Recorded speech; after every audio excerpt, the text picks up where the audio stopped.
సిద్దిపేట జిల్లా హుస్నాబాద్కు చెందిన మాజీ నక్సలైట్ రిక్కల సహదేవ్ కుటుంబాన్ని విప్లవ సంస్కృతోద్యమ ప్రజా కళాకారిణి విమలక్క పరామర్శించారు. సమాజ స్థాపన కోసం పోరాటమే సహదేవు లాంటి అమరులకు సరైన నివాళి అని అన్నారు. దండకారణ్యంలో ఆపరేషన్ కదర్ పేరుతో రక్తమోడుతున్న పరిస్థితి ఉందన్నారు. ఈ సందర్భంలో నక్సల్స్ ప్రభుత్వానికి మధ్య చర్చలు జరిగి ప్రజా సమస్యలు పరిష్కారం కావాలని ఆశిస్తున్నామన్నారు.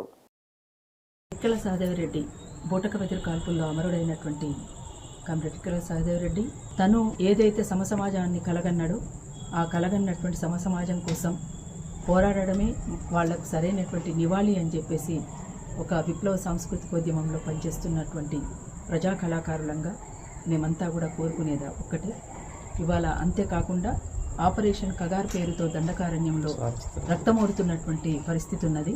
ఆ సందర్భంలో అక్కడి నుంచి మేము చర్చలకు రెడీ అని రావడం, దానికి సానుకూలంగా ప్రభుత్వం స్పందిస్తుందని, ఇరువైపుల నుంచి చర్చలు జరిగి ఆ చర్చలతోటి ప్రజా సమస్యలు పరిష్కారం కాగలదని మనమంతా ఆశిద్దాం. అట్లా జరిగిన నాడు, ప్రజల సమస్యలు నెరవేర్చిన నాడు, దోపిడీ పీడన లేకుండా ఈ సమాజం ముందుకు సాగుతున్న నాడు, ఇక్కడున్నటువంటి సమస్యలకు పరిష్కారం దొరికిన నాడు కామ్రేడ్ రిక్కల సహదేవ్ రెడ్డే కాదు, భారత విప్లవోద్యమంలో అసూలు బాసినటువంటి అమరవీరులందరి కళ నెరవేరినట్లే.